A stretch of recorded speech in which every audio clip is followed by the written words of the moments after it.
c'est la Haute-Garonne. Édition spéciale. Édition spéciale, effectivement, sur Sud Radio. Et nous avons, effectivement, Didier Maisto a appelé beaucoup de personnes qui étaient avec lui et qui étaient dans ces manifestations. Nous allons les écouter, nous allons voir ce qu'elles ont à dire. Et évidemment, au 0826 300 300, vous, les auditeurs de Sud Radio, vous intervenez évidemment quand vous voulez et on compte aussi sur vous. Alors, on voudrait peut-être, Didier, commencer par Christelle Fresneau. Bonjour Christelle. Bonjour. Alors, vous, racontez-nous, qu'est-ce qui vous est arrivé ? Vous êtes vidéaste, vous filmez, oui. Bonjour. Oui, effectivement, je filme notamment pour éventuellement revendre des images, mais aussi j'ai travaillé pour Radio Tongossa Info, donc c'est une autre radio du côté de Meaux. Voilà, j'essaye tout simplement de couvrir différents événements. Je ne suis pas seulement sur les Gilets jaunes. Bien sûr, mais depuis quand vous êtes par exemple sur les Gilets jaunes, sur les manifestations ? Le 17 novembre 2018. Ah, dès le début, quoi. Voilà. D'accord. Donc voilà, je connais un petit peu le terrain, clairement. Donc moi, ce qui est arrivé samedi dernier, en fait, c'est que je me suis pris un LBD sur la main en train de filmer. J'étais juste en train de filmer et j'ai pris un LBD. Alors, ce qu'il faut comprendre, c'est que moi, généralement, quand j'interviens sur n'importe quelle scène, j'identifie et j'analyse. Je me dis, si la scène est dangereuse, je vais faire attention à ma propre sécurité. Je travaille seule, donc je fais extrêmement attention. Bien sûr. Je suis prudente. Il n'y avait pas de jet d'objet quelconque. Mais qu'est-ce qu'il y avait comme situation ? Vous étiez seul, vous étiez en foule. Pourquoi ce LBD ? Enfin, vous pouvez Je n'ai pas d'explication à ce LBD, en fait. Parce qu'il y avait des personnes autour de moi, mais très très peu. Il n'y avait pas de foule, il n'y avait pas de jet de projectiles, il n'y avait pas de hurlements, il n'y avait pas de mouvement de foule, et il n'y avait pas non plus de mouvement de policiers à droite ou à gauche. Là où j'étais juste en dessous. Vous étiez où exactement ? En dessous de la statue de Place de la République. D'accord. Et en fait, je suis restée à filmer, je faisais 2-3 essais parce que tout simplement, j'arrivais pas à avoir de direct, parce que moi, je travaille énormément comme brut, c'est-à-dire je fais beaucoup de direct. Ça m'arrive d'enregistrer des scènes également. Et pour le coup, j'ai enregistré, j'ai analysé un petit peu ce qui se passait à droite à gauche. J'avais repéré qu'il y avait des policiers avec des LBD, mais j'avais analysé dans la scène qu'il n'y avait pas utilité d'utiliser un LBD. Je sais qu'un LBD, on ne l'utilise que pour mettre... Oui, le fameux flashball, on le rappelle, qui lance... Voilà, on l'utilise vraiment contre quelqu'un qui, normalement, peut-être présente un danger. Représente un réel danger. Et en fait, moi, je l'ai pris dans la main au moment de filmer. Donc, mon téléphone a été éjecté. Je me souviens juste que j'ai plus senti ma main à un moment donné. Et j'ai juste eu le réflexe de regarder mon téléphone qui était par terre, de le récupérer. Et là, il y a un manifestant en fait qui m'a récupéré parce que je commençais. En fait, je m'étais mise à genoux et vraiment là, j'avais les jambes totalement coupées. Je l'avoue. Les street medics ont été admirables parce que vraiment, ils ont fait un travail fou. Ce qui m'a surprise énormément, moi, c'est que heureusement, j'ai eu Maxime Régnier, un photographe, qui m'a accompagné avec la street medic jusqu'au barrage de gendarmes. C'était des gendarmes mobiles. Oui. En fait, au moment où j'essayais de passer, il ne voulait pas forcément que je passe. Il a fallu que Maxime Régnier explique que j'étais journaliste, que j'avais ma carte de presse. Voilà, c'était très compliqué. Et ça, j'ai pas trop compris, en fait. Parce que je me dis il voulait même pas que vous ayez vous faire soigner, quoi, quelque part. Oui, en fait, c'est ce qui s'est passé. Et je me dis après... que l'on soit manifestant ou journaliste, moi, j'en ai rien à faire. À partir du moment où on est un être humain, on est blessé, il faut en prendre soin. Et là-dessus, c'est pareil, les services médicaux qui m'ont pris en charge, donc la sécurité civile, ont été également admirables, parce que même moi, je leur disais, vous savez, c'est qu'une main, c'est pas grave. Et là, qu'est-ce que vous avez ? Qu'est-ce qu'on vous a diagnostiqué ? Alors, une entorse, un œdème assez important. Et la médecin de Lariboisière n'a pas pu me dire si c'était cassé ou pas, parce qu'en fait, normalement, il n'y a rien de cassé. Mais pour être sûr, il faut attendre dans 10 jours parce que l'œdème est trop important. Et puisque vous êtes là depuis le 1er novembre, 17 novembre, pardon, c'est la première fois que vous faiête... que je prends un LBD, oui. La première fois que je prends des coups, non. J'ai déjà pris des coups rue de Marbeuf, des coups de matraque. Rue de Marbeuf, quand il y avait eu une nasse à ce moment-là. À l'époque, pour moi, la jambe, c'est moins difficile. J'ai pu rester sur le terrain. Clairement, j'ai pu rester sur le terrain. Et vous, cette violence, vous la comprenez ? Enfin, je ne parle pas de la violence qui est incompréhensible, celle qui vous a atteinte là, mais est-ce que ça a été, je veux dire, progressif ? Ça a été de plus en plus violent ou pas ? Puisque vous suivez ça depuis le début. En fait, c'est une escalade. Pour moi, c'est une escalade. On n'était pas ça au début. On n'était pas comme ça au début. Et en fait, on se rend compte qu'il y a une fracture qui arrive entre les forces de l'ordre et les gilets jaunes. Mais d'un autre côté, c'est le peuple, tous les deux.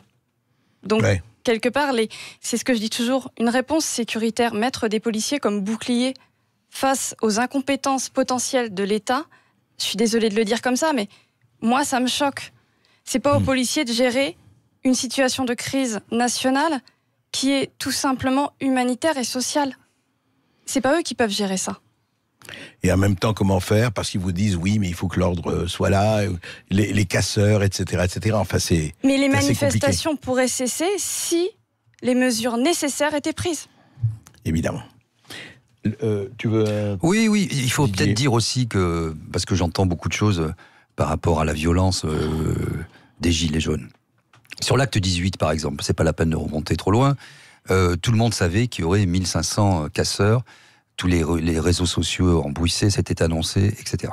J'étais avec Jérôme Rodriguez, notamment, on y était à 9h sur le terrain, on a vu, tout était ouvert, aux 4 vents, des hordes de casseurs sont arrivés, on a été nassés, ils ont fermé ensuite en amont et en aval les Champs-Élysées, et ça a été open bar, destruction de vitrines, pillage en tout genre. J'ai moi-même reçu une grenade GLI alors qu'il n'y avait aucun danger. J'étais en face du Paris Saint-Germain à un moment où c'était calme, de la boutique du PSG. Sur les Champs-Élysées. Sur les Champs-Élysées. Heureusement, elle a rebondi sur mon cou et elle a explosé un peu plus loin. J'étais visé par un tir de LBD, j'ai dû hurler alors que j'étais en train, on en parlait tout à l'heure, de recharger mon téléphone portable. Donc, je l'ai dit, je le maintiens, cette agitation, cette agitation, cette casse a été sciemment entretenue, organisée. C'est grave ce que je dis, mais je le maintiens parce que sur le terrain, tout le monde pouvait s'en rendre compte. Rien n'a été fait pour arrêter ces casseurs. Et ensuite, on a fait des amalgames et on a dit, regardez, les méchants gilets jaunes qui pillent et qui se livrent à des exactions. Ça, c'est la vérité aussi. Et il faut le dire. Alors, Loïc Bonin, vous êtes assistant-chercheur en sociologie. Vous suivez aussi, je crois, le mouvement, enfin, en tout cas, les manifestations. Alors, votre œil est un peu justement, de sociologue et de témoin.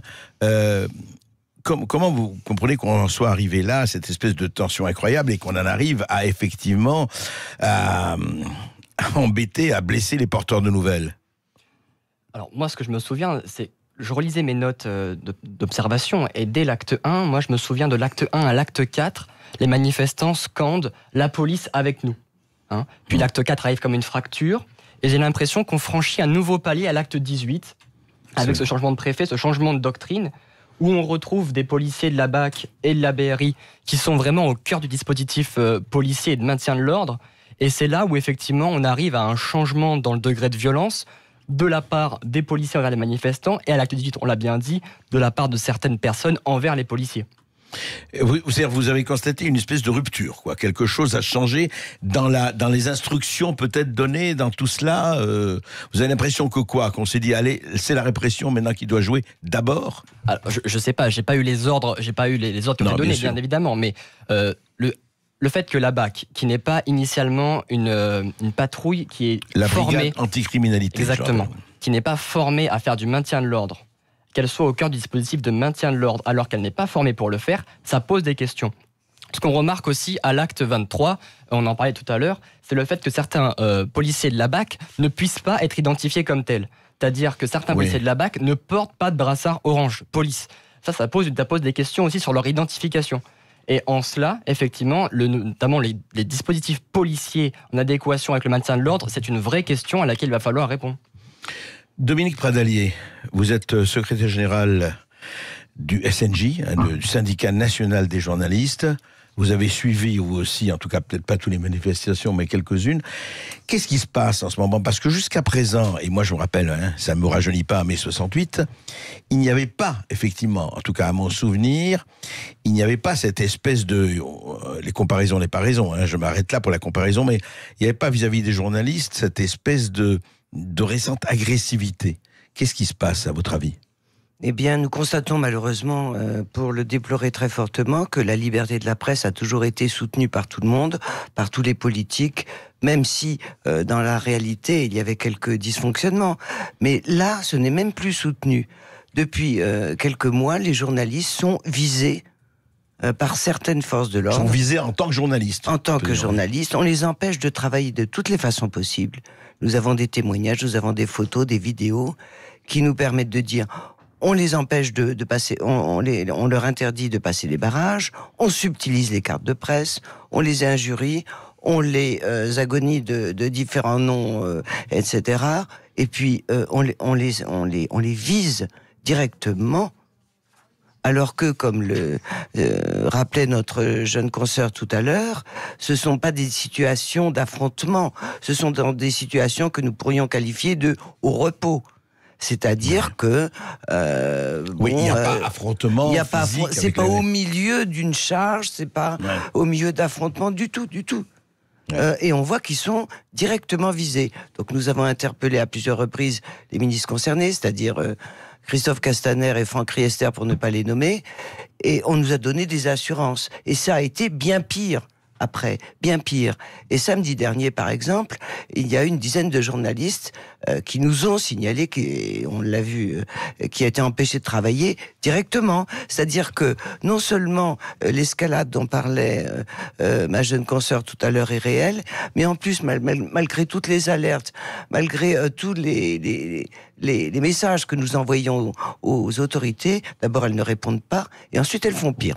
Alors nous, nos trois questions, c'est qui donne des ordres, qui couvre les exactions, et quelqu'un comme David Dufresne, dont le sérieux ne peut pas être mis en cause, a compté 76 journalistes empêchés de travailler. 76. Et hier, c'est son chiffre d'hier, et 10% des journalistes représentent 10% des blessés des Gilets jaunes. Il n'y a pas de hasard. Donc la deuxième question, c'est qui couvre, et la troisième question, c'est quelle suite? Didier Maistot.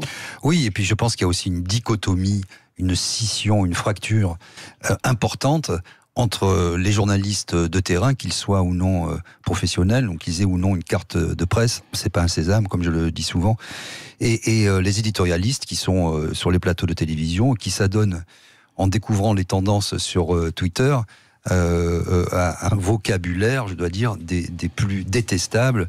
Vous avez vu encore ce week-end un vocabulaire qui va puiser aux sources du Troisième Reich, vermine, rat, sous-homme, débile profond, etc. Et c'est tout à fait regrettable. Donc moi j'incite tous les gens qui sont sur les plateaux de télévision, qui nous disent quand on est sur le terrain que nous sommes des conspirationnistes, alors qu'eux-mêmes n'y vont jamais.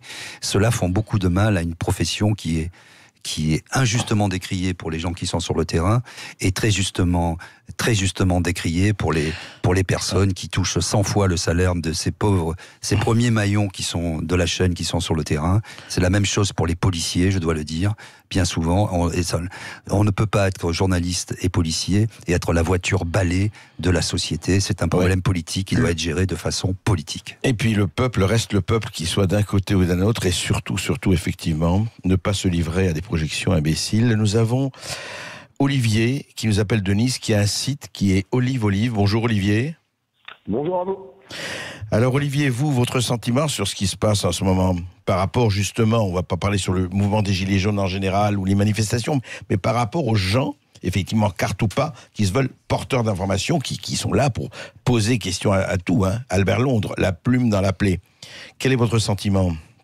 Alors le sentiment qu'on peut ressentir, et d'ailleurs je suis d'accord avec tout ce que j'ai pu entendre d'ailleurs sur votre plateau, il s'est accentué, on va dire, depuis 15 jours ou 3 semaines. Aujourd'hui, on a vraiment l'impression que toutes les personnes qui veulent diffuser des vidéos, comme vous disiez, journalistes ou pas d'ailleurs, on essaye de les bloquer totalement pour essayer de faire voir que ce qu'on veut faire voir. Parce que il y a quelque chose qu'il faut quand même relever, c'est que par contre, les journalistes qui passent en boucle à la télévision, on va pas citer les chaînes, mais quand on allume la télé, on voit certaines chaînes d'information, ceux-là ne sont absolument pas embêtés, et je pense que ça, il faut quand même le signaler.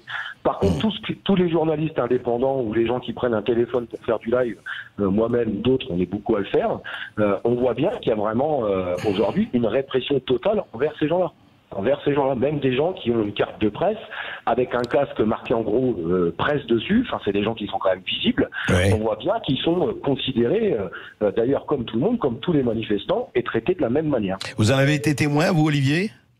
Alors je peux en être que témoin encore ce samedi, puisque j'étais en train de faire une vidéo quand j'étais en direct, parce qu'il y avait une charge de CRS sur un attroupement qui était complètement pacifiste, et j'ai pris un coup de matraque alors qu'il a été visé directement dans le téléphone.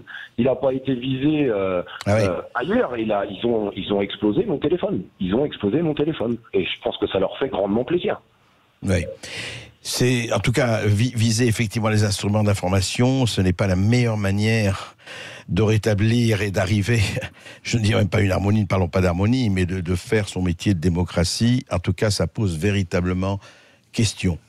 Et en tout cas, restez avec nous à l'écoute de Sud Radio, puisque vous l'avez compris, André Berkoff est en émission spéciale aujourd'hui en compagnie de Didier Maisto, président de Sud Radio. Nous parlons de la liberté d'informer qui a été durement mise à mal lors des dernières manifestations, notamment des Gilets jaunes samedi dernier. Restez bien avec nous, vous continuez à nous appeler pour témoigner de ce que vous avez vu au 0826 300 300 et nous nous retrouvons dans quelques instants sur Sud Radio. Sur laper.fr. Édition spéciale. Eh bien, nous sommes en édition spéciale sur Sud Radio avec Didier Maisto, PDG de Sud Radio, et avec Christelle Fresneau, avec Loïc Bonin, avec Dominique Pradalier, secrétaire général du syndicat des journalistes, et avec beaucoup d'autres témoins. Restez avec nous parce qu'on va avoir vraiment beaucoup de témoins sur ce qui se passe et qui devient quand même quelque chose d'assez saumâtre, au vrai sens du terme. Mais je voudrais interroger Alexandre Langlois. Alexandre Langlois, vous avez déjà reçu ce micro, vous êtes policier, vous êtes secrétaire général du syndicat de police Vigie-CG. Vous nous avez dit beaucoup de choses, je me rappelle, sur la formation, etc., par rapport justement au LBD 40 et autres. Mais est-ce que pour vous aussi, cette situation s'aggrave et pourquoi, à votre avis ? La situation s'aggrave vu qu'il y a une hausse de la violence. Tant qu'il y a une hausse de la violence, je reprends l'expression d'un de mes collègues CRS, il m'a dit une bonne manifestation. C'est une manifestation où on a regardé les manifestants défiler, appuyés sur notre bouclier parce qu'on rentre chez nous le soir. S'il y a une hausse des violences, c'est bon pour personne. Donc du coup, effectivement, la situation s'aggrave pour tout le monde. Il y a des choses qui continuent de s'aggraver. La formation n'est toujours pas améliorée. On continue d'avoir un équipement pas forcément approprié au maintien de l'ordre en France. Des unités, comme on a pu parler, qui ne sont pas formées au maintien de l'ordre, mais à l'anti-émeute, qui sont envoyés comme des chiens fous dans la foule, mais parce qu'ils n'ont pas la formation nécessaire, forcément, et le recul. Donc après, qui c'est qui donne tous ces ordres-là ? Ça, on a la réponse. C'est le ministre. Je veux dire, après, qui c'est qui enquête sur ça ? C'est l'IGPN. L'IGPN, Inspection Générale de la Police Nationale. Nous, on rappelle, régulièrement, qu'elle n'a plus de base légale en France depuis 2014. La France ayant signé un traité européen qui dit que la police n'a pas le droit d'enquêter sur la police et que ça doit être appliqué en France. Juste, l'IGPN n'a plus de base légale d'après le règlement européen. D'après le code éthique de police européen, qui a été signé par la France en 2001 et applicable dans tous les pays signataires à partir du moment où un nouveau code de déontologie est pris, donc en France en 2014. Dedans, il y a marqué noir sur blanc, la police n'a pas le droit d'enquêter sur la police. C'est pas que la police n'a pas le droit on n'a pas le droit d'enquêter sur la police, mais ça doit être des organismes extérieurs. Parce que ce qui se passe à l'heure actuelle, et c'est ce qu'on voit dans tout le mouvement Gilets jaunes, particulièrement, c'est que nos collègues qui sont sur le terrain sont mis en cause. Ils ont sans doute peut-être fait une faute professionnelle, il y a des choses, mais on ne regarde pas le contexte extérieur, les heures supplémentaires accumulées, le manque de formation, qui c'est qui a donné les ordres pour se mettre là. Et ce qu'on constate à chaque fois, c'est que l'IGPN n'en va jamais enquêter plus loin. Ils prennent le sommet de l'iceberg et ils disent « Ah bah c'est l'iceberg complet ». Et en fait, qu'est-ce qui va se passer ? C'est ce qu'on voit régulièrement, c'est qu'un nouveau de nos collègues va être inquiété par des procédures judiciaires, administratives, etc. Un nouveau manifestant, voire un journaliste, va être blessé ou mutilé. Et les gens qui organisent cette pièce de théâtre ne sont jamais dans la boucle. Et je vais prendre le cas emblématique, ce qu'on en parlait tout à l'heure. Par exemple, quand Jérôme Rodriguez a été blessé et mutilé à l'œil, immédiatement, nous avons une réponse du ministre, des deux ministres, le secrétaire d'État et du ministre, qui ont dit on a saisi pour faire lumière, pour trouver le responsable. Le responsable. C'est-à-dire que sur le terrain, ils ont cherché qui était le responsable. Ils ont fait ça pour une raison très simple, c'est qu'ils veulent pas que ça remonte jusqu'à eux. Ils veulent chercher le responsable. Parce que la personne qui a pris l'initiative de tirer, parce qu'on l'a mis dans le contexte. L'initiative, même pas forcément, parce que sur un maintien de l'ordre, ce qui s'est passé pour Jérôme Rodriguez, par exemple, il y a eu un jet de projectile qui a été envoyé, ils ont riposté. Bon, le problème, c'est qu'on a une gestion de la foule. Donc on tire dans le tas ou d'où c'est venu. Donc en fait, tant que la doctrine n'est pas changée, tant que tout n'est pas changé, on va juste changer des pions, malheureusement, j'appelle ça des pions, parce qu'un policier, un manifestant, et ceux qui sont en manœuvre, qui tirent les ficelles, ne sont jamais inquiétés. Tant qu'on n'aura pas changé ça, on n'aura rien changé et on continuera à voir des drames se produire. Donc on sait qui c'est qui donne les ordres, on sait qui c'est qui enquête et où ça ne mène nulle part. Donc maintenant, il faut juste agir et que les politiques prennent le chose. Par exemple, l'Assemblée nationale en tant que contre-pouvoir ou le Sénat. Mais alors Didier Maisto, effectivement, qui contrôle les contrôleurs, qui contrôle ceux qui font, ceux qui donnent des ordres. D'abord, encore un élément de contexte. Ce jour-là, j'ai passé la journée avec Jérôme Rodriguez. Si vous regardez mes lives, je n'ai cessé ce jour-là de rendre hommage aux forces de l'ordre, parce qu'on est toujours dans la caricature. Et moi, on est un certain nombre, quand ça se passe bien, avec des gendarmes, etc., des CRS, avec la BAC, ça s'est jamais très très bien passé, il faut le dire, parce qu'ils sont pas formés, et les chiens fous, c'est tout à fait l'expression qui convient. Et donc, on était avec Jérôme, on rendait hommage aux forces de l'ordre, on avait expliqué le matin d'ailleurs, lors de notre premier live à 9h30 à La Nation, que le cas des suicides de policiers qui était préoccupant, etc. Et qui continue, qui continue, puisqu'on est à 28, je crois, aujourd'hui, depuis le début de l'année. On arrive, 29, on arrive à la Bastille, alors qu'on était 15 000 ce jour-là, la Bastille s'ouvre, il y avait une bataille rangée à la Bastille. C'était 30 ou 40 casseurs. Je ne sais pas d'où ils venaient, personne ne les avait arrêtés. J'ai discuté ensuite avec les CRS qui m'ont dit on n'avait pas les ordres, donc on les a laissés faire. Et Jérôme était en train de filmer, il n'y avait aucun péril. Il n'y avait rien, il était en train de faire son live bien tranquillement, en disant les jaunes, rentrez chez vous, ne restez pas ici, rendez-vous à République parce que ça commence à devenir chaud. Voilà ce qu'il disait. Et à ce moment-là, il a été atteint. Premier élément, parce qu'il faut toujours être précis dans la vie. Deuxième élément, on n'a pas rêvé. Et alors, deuxième élément, heureusement qu'il y a des lives. Parce que vous avez vu la première version, le premier rapport d'étape de l'IGPN, c'était de dire une grenade de désencerclement a été lancée en cloche, un bout de caoutchouc a rebondi, est allé se loger dans l'œil de Jérôme Rodriguez. Et heureusement que les uns et les autres, nous avions des images selon divers angles et qu'on a pu démontrer que, premièrement, la grenade de désencerclement avait été lancée au sol, qu'elle a commencé à fumer. Deuxièmement, on a eu le plop caractéristique du LBD. Et ça a contraint le policier de dire oui, c'est moi qui ai tiré, etc. On attend le rapport de l'IGPN, on ne l'a pas. Troisième élément, l'IGPN, la police qui parle de la police, c'est un peu compliqué. Quand souvent, je ne vais pas rentrer dans les détails, vous faites 2-3 années à l'IGPN et puis après vous allez juger des gens qui vont être votre supérieur. Et vos supérieurs, c'est un petit peu compliqué d'être jugé parti. Le point central, et puis j'arrêterai parce que Priscilla Ludowski est en ligne, il y en a d'autres. Le point central, c'est qu'on a vu dans nos lives quand même, un certain nombre de policiers, on me disait que c'était pas vrai, grimés en gilet jaune. On nous a dit c'est pour la sécurité. J'ai publié les images, on m'a dit ah oui c'est vrai finalement ça existe. On a vu des policiers grimés en casseurs, avec pas de brassard, etc. Moi j'en ai jamais vu personnellement cassé, mais j'en ai vu, j'étais dans des groupes où ils ont été exfiltrés de groupes par des gilets jaunes en disant hey, regardez, vous êtes des policiers. Et j'en ai vu grimés en reporter. Dans une démocratie, la moindre des choses serait qu'on nous explique, les gens peuvent comprendre pourquoi, mais toujours de nier comme ça, etc. Et après dire les gilets jaunes cassent et tout, ce n'est pas possible. Mais ça, effectivement, on ne peut s'en rendre compte qu'en étant en immersion dans les différents cortèges, parce que si on est le cul, excusez-moi, sur sa chaise, sur un plateau de télé, on ne le voit pas, et ensuite, on rediffuse, on recrache la parole officielle, et ça, c'est pour moi, ce n'est plus du journalisme, c'est de la communication. Et ça, ces points-là, ce sont les points centraux, les points d'achoppement que l'on constate tous depuis des mois et des mois, et il faut que ce soit dit, parce que c'est la vérité, parce que c'est la réalité, et si on ne nous croit pas, il y a des milliers d'heures de Facebook Live, il y a des milliers d'heures de vidéos pour en attester. Voilà, de toute façon, les réseaux sociaux sont là. C'est là où les réseaux sociaux ont toute leur utilité, même si à côté de ça, il y a beaucoup de négatifs. Et on est très heureux d'accueillir Priscilla Ludowski. Bonjour Priscilla. Bonjour. Bonjour. Dites-moi, il y a effectivement une vidéo qui a circulé avec vous où quelqu'un a essayé de vous...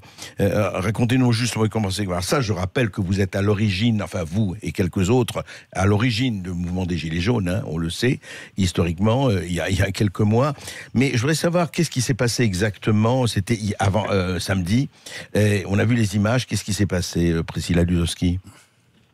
Alors en fait, en réalité, on se rendait compte on commençait à être délogés sur la place de la République. Oui. Et que l'un des déclarants de la première manifestation, parce qu'il faut savoir qu'il y avait donc 2 déclarations, en tout cas qui s'est trouvées à la place de la République. Donc la première déclaration, c'était Bercy, place de la République, de 10h30 à 18h. Manifestation autorisée, déclarée, oui. Voilà, et la seconde était un statique, donc un rassemblement statique de 18h à 22h sur la place de la République. D'accord. Donc à 18h30, on a l'adjoint au chef de l'état-major qui a contacté l'un des déclarants de la première manifestation, lui demandant de faire lui-même la dispersion. Sachant qu'il avait déjà essayé depuis plusieurs heures d'aider à la dispersion, chose qu'il fait chaque semaine, d'ailleurs, il faut le savoir. Ouais. Il perd énormément de temps en ligne avec l'état-major et à négocier avec les forces de l'ordre qui sont sur place, parce que je ne sais pas quels sont les moyens de communication qu'il y a entre l'état-major et les forces de l'ordre sur le terrain, parce que visiblement il y a un souci, ou il y a une volonté de pas... Soit il y a un souci de communication, un défaut de communication, soit il y a une volonté de ne pas communiquer, mais en tous les cas, chaque semaine, c'est le même cirque. Ouais. C'est-à-dire que cette personne qui co-déclare à chaque fois, pratiquement seule, se charge de disperser et d'évacuer les gens par les boulevards qui normalement ont été négociés en amont, mais qui sont à chaque fois... et donc ça perd du temps, ça perd tout ça, oui. C'est ça. Et alors, pourquoi je vous dis ça? Oui. Pourquoi je vous dis ça? Oui. Parce que justement, lorsque l'état-major l'a contacté pour lui dire voilà, procède à la dispersion, il a dit non, ça fait déjà 2 heures que je perds du temps à essayer de faire en sorte que les forces de l'ordre coopèrent pour qu'il y ait dispersion, mais voilà, ça n'a pas pu se faire. Donc moi, j'ai mis beaucoup trop d'énergie là-dedans à faire leur travail en réalité, donc je peux plus vous aider. De toute façon, il y a une manifestation qui suit et qui est déclarée de 18 à 22 heures, donc tout le monde est autorisé à rester là. D'accord. Donc moi, je suis allé à la rencontre, lorsqu'ils ont commencé à essayer de nous évacuer, je suis allé à la rencontre de quelques membres des forces de l'ordre pour leur demander est-ce que je pouvais parler à un haut gradé sur place. Oui. Bon, comme d'habitude, en fait, à chaque fois, ils m'ont baladé de collègue en collègue en disant il est plus loin, donc j'ai avancé bêtement de tout le cordon pour essayer d'avoir un haut gradé. Jusqu'à ce que j'arrive à un autre collègue à qui je lui dis voilà, il y a une déclaration, on lui montre la copie de la déclaration lui disant qu'on a le droit d'être là, qu'on ne doit pas être évacué. Oui. Et il me dit je m'en branle, casse-toi, qu'est-ce que tu vas faire?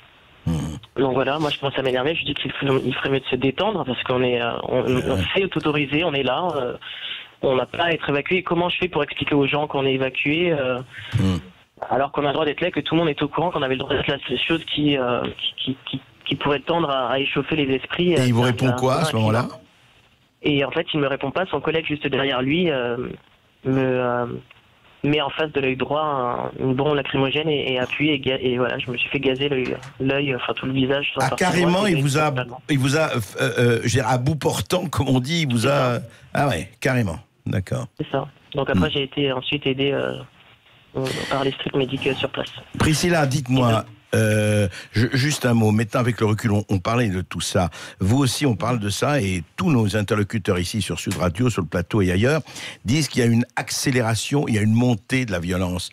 Est-ce que vous êtes d'accord? Est-ce qu'il y a quelque chose qui a changé dans le maintien de l'ordre, comme on dit, ou pas? Alors, dans le maintien de l'ordre, je dirais, j'appelle pas ça du maintien de l'ordre. Moi, ce qui m'est arrivé là et qui est arrivé à d'autres personnes qui étaient autour de moi, j'appelle pas ça du maintien de l'ordre, j'appelle ça des agressions. Je veux dire, l'uniforme ne justifie pas qu'on mélange tout. Bien sûr. Voilà, du maintien du désordre.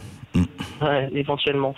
Mais effectivement, je pense pas qu'il y ait une montée. Je dirais qu'à chaque manifestation a son lot, malheureusement, des deux côtés d'ailleurs.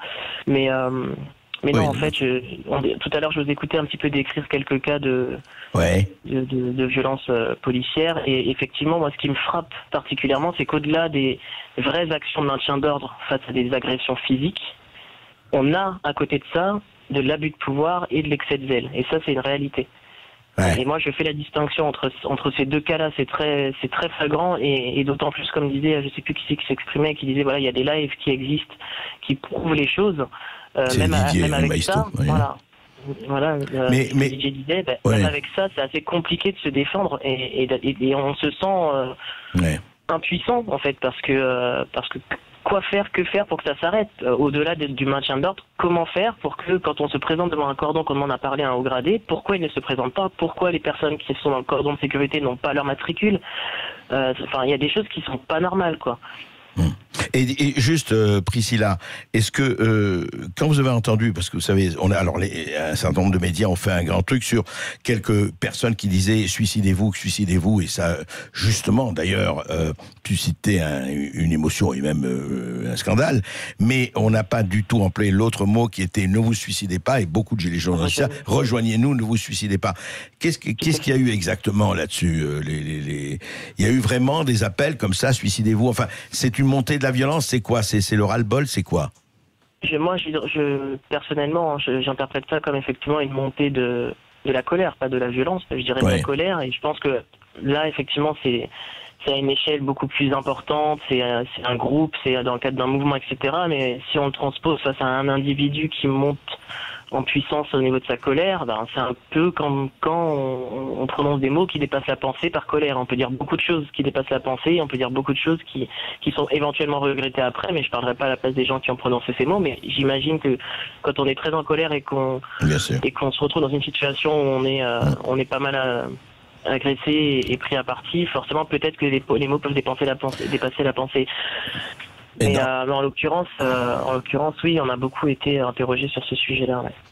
En tout cas, merci Priscilla Ludowski. Il y a quelque chose qui est terrible, c'est cette espèce de dialogue de sourds, et cette muraille qui monte et qui est extrêmement dangereuse, effectivement. Et on continue à dialoguer sur Sud Radio en compagnie d'André Berkoff et de Didier Maisto, PDG de Sud Radio. Édition spéciale sur la liberté d'informer. Vous êtes nombreux à nous interpeller, vous êtes nombreux à nous appeler au 0826 300 300. Continuez, on se retrouve dans quelques instants sur Sud Radio. Sud édition spéciale. Édition spéciale, effectivement, sur ce qui se passe en ce moment, et d'ailleurs depuis quelques semaines, voire quelques mois, sur les porteurs d'informations que l'on déporte, que l'on blesse.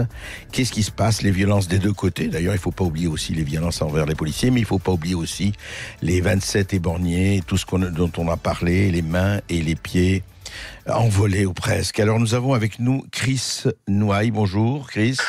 Oui, bonjour monsieur Christophe Nouaille, oui. Bonjour Christophe Nouaille. Oui, alors votre sentiment sur ce qui est en train de se passer maintenant, vous appelez de Toulouse là. C'est ça monsieur, tout à fait. Alors déjà, juste 2-3 petites choses à dire avant de commencer. Déjà, je vous remercie de faire cette émission parce que ça fait plaisir d'avoir la parole dans un média mainstream.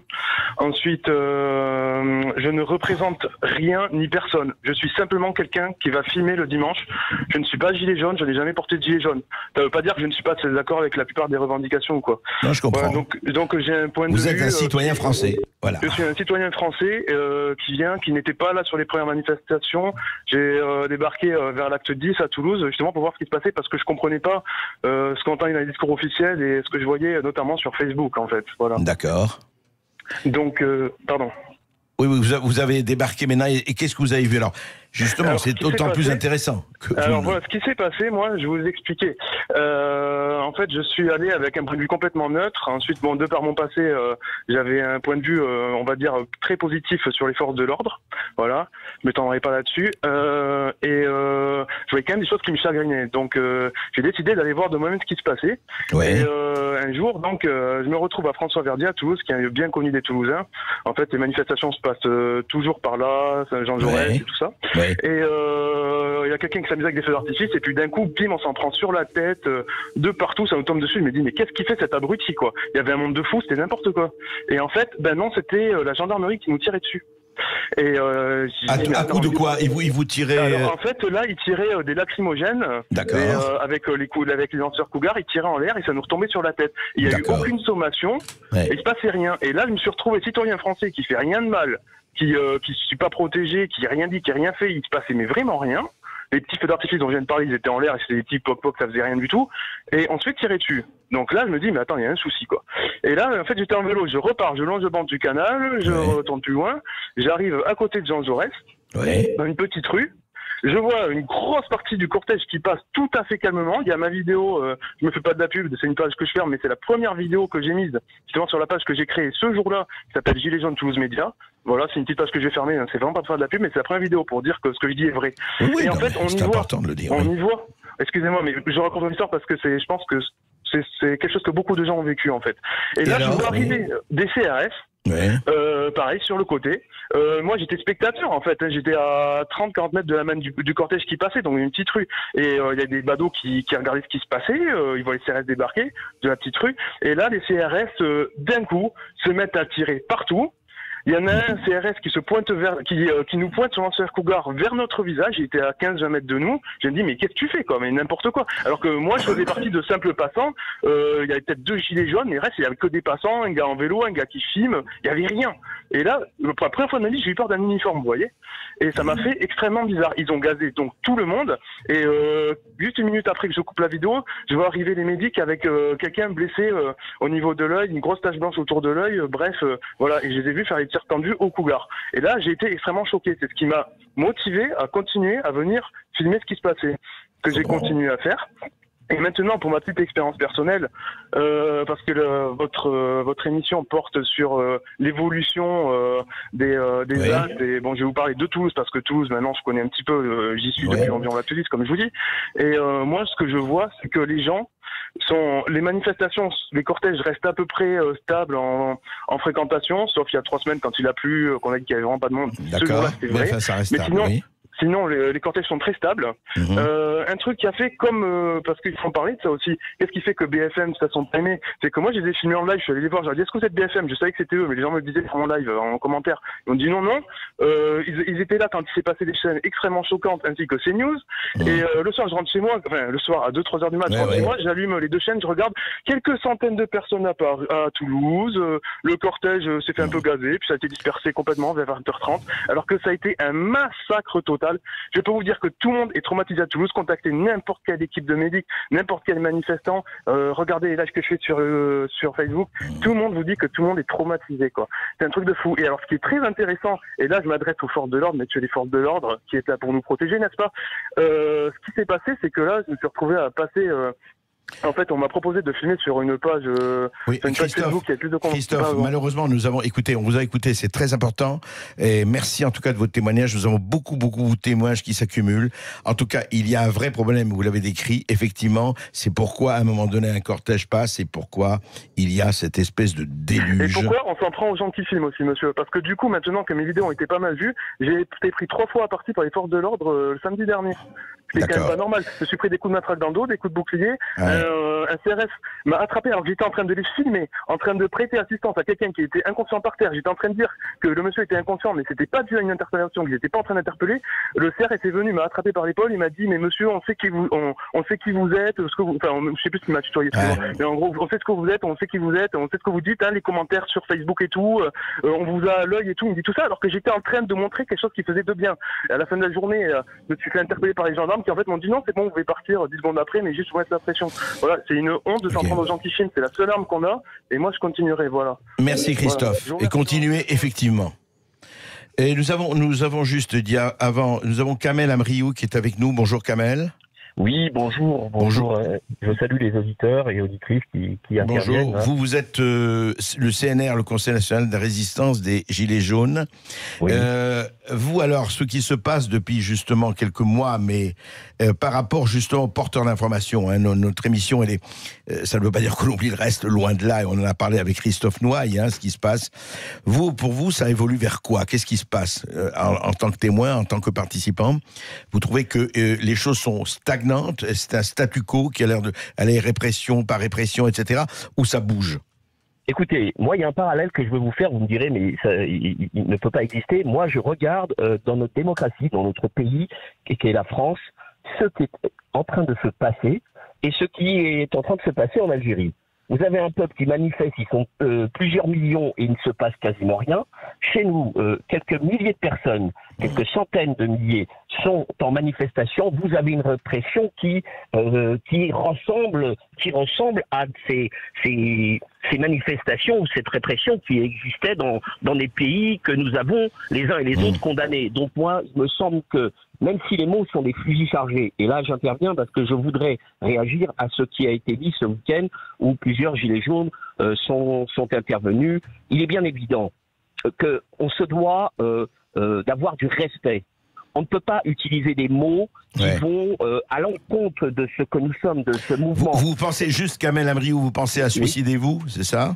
Oui, enfin ce mot-là, et puis d'autres, ce n'est pas à la hauteur de ces gens qui manifestent. Il y a des gens qui manifestent, qui sont des gilets jaunes. Vous avez, reprenons le début de ces rassemblements où des mamans, des papas, etc. manifestent sur des ronds-points. Ces résistants, comme on l'aime les appeler, ces résistants de la première heure qui sont descendus dans la rue, ce n'est pas pour être dans ces insultes, dans ce manque de respect qui va à l'encontre du mouvement. Vous comprenez? Il faut que nous sachions... Mais Kamel Amriou, juste beaucoup de gens disent, oui, mais justement, ces gilets jaunes, les résistants de la première dont vous parlez, sont rentrés chez eux et il n'y a plus que les gens haineux et compagnie. Je me fais le porte. Ce sont un certain nombre de médias qui véhiculent ça. C'est faux, monsieur. C'est faux, pourquoi? Parce que depuis le 17 novembre, nous sommes place de la République et d'autres sont à la Bastille, et d'autres à Nation, et d'autres à Toulouse, à Marseille, etc.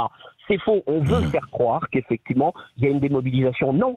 Les gens sont restés un petit peu chez eux pour un certain nombre. Pourquoi? Parce qu'ils attendaient ce débat. Et ce qu'il ne faut pas oublier, c'est que ce débat, c'est pas M. Macron qui l'a fait au sens profond du terme. C'est nous qui l'avons imposé. N'oublions pas que ces mobilisations... Non, mais c'est pour ça qu'il faut regarder aussi ce que certains médias véhiculent. Ils parlent de M. Macron, etc. Mais nous avons fait en sorte, en étant dans la rue les uns et les autres, et d'ailleurs je salue l'ensemble de tous ceux qui descendent chaque samedi dans les rues, partout en France. C'est grâce à ces mobilisations que les gens ont dû réagir, que M. Macron, M. le Président a dû réagir. C'est clair. C'est clair qu'il n'aurait pas réagi s'il n'avait pas eu tous ces gens sur les ronds-points et ailleurs. Absolument. Et les gains qui ont été obtenus jusqu'à présent trop peu à nos yeux, c'est quand même grâce à ces mobilisations, et j'aimerais que les uns et les autres s'en souviennent. Ça rappelle. Merci Kamel Abriou. Merci. Alors, on va vous reprendre. J'aimerais rajouter, si vous me permettez, c'est très impressionnant. Et là, je m'adresse directement aux forces de l'ordre. Je crois que eux-mêmes sont manipulés. Je leur dis de prendre garde et que faire en sorte qu'ils soient toujours aux côtés du peuple et non pas dans une manipulation qui va desservir l'intérêt général. La République est une et indivisible et il faut qu'elle le reste. On vous a bien entendu, Kamel Abriou. Didier Maisto. Oui, très rapidement. Ce qu'il faut quand même dire, premièrement, effectivement, c'est que quand on suit depuis un certain temps les cortèges, les différents actes, le chiffre, le nombre de manifestants ne faiblit pas. Il y a toujours le même nombre de manifestants de semaine en semaine. C'est le premier point. Sur les médias mainstream et notamment les TV, qu'est-ce qui se passe? Elles arrivent juste au début de la manifestation. Elles font, pour ce qui est des... maintenant, c'est interdit les Champs-Élysées, mais elles se mettaient au début au 3e étage, au-dessus du Paris Saint-Germain. Elles disaient, regardez, il n'y a personne. C'est sûr, elles venaient à 10h. Les cortèges démarrent à midi ou à 13h. Et puis ensuite, à 14h, elle rediffuse le chiffre officiel ridiculement bas du ministère de l'Intérieur, 1500, quand vous êtes 15 000 et que vous avez le chiffre 1500. Et ensuite, elles viennent, ces mêmes télés, à 18h, 17h30. Au moment des dispersions, vous avez des aimants les plus agités, dont on ne sait pas trop d'où ils viennent d'ailleurs, qui surgissent venus de nulle part et qui viennent casser. Donc quand vous avez la famille qui rentre chez elle le soir et qui dit « mais moi j'ai pas vécu ça, on était aussi nombreux que d'habitude, on a manifesté pacifiquement et regardez ce qui est retranscrit, diffusé par les médias mainstream », je comprends qu'il y ait de la colère, de l'agacement, voire de la rage. Je dis pas qu'il faut l'excuser, mais c'est quand même la réalité. Et ensuite, je pense qu'il serait intéressant que Loïc Bonin nous explique, parce qu'en tant que sociologue vu de l'intérieur, par quoi est traversé ce mouvement, parce que là aussi il y a beaucoup de bêtises, de caricatures et de contre-vérités qui sont dites. On va le faire juste après.